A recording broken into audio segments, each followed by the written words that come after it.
Lalagyan mo daw Aiko ng ano, ng Ng ano ganito, hipon. hipon na maliit. Ayan, Aiko, ayan. Hindi ganyan. Sa may nguso, anihin mo na. Dito, tingnan mo. Asan ba? Yung ganyan o, ganyan. Turo mo, tita, turo mo. Hindi niya alam. Yung ano, oo, igaganyan mo. Ayan. Ayan, ganyan mo. Hoy, ayan. Ayan, ayan. Yan, anak, dyan, dyan. Ayan, ayan. Hay, ilalagay mo lang, ayan.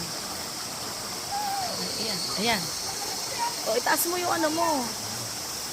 Ayan, anihin nila yan. Titingnan nila yan. Ayan. Makikita mo naman kung kakainin na eh. Tapos tataas mo. Lola. Doon mo ilagay. Doon mo ano.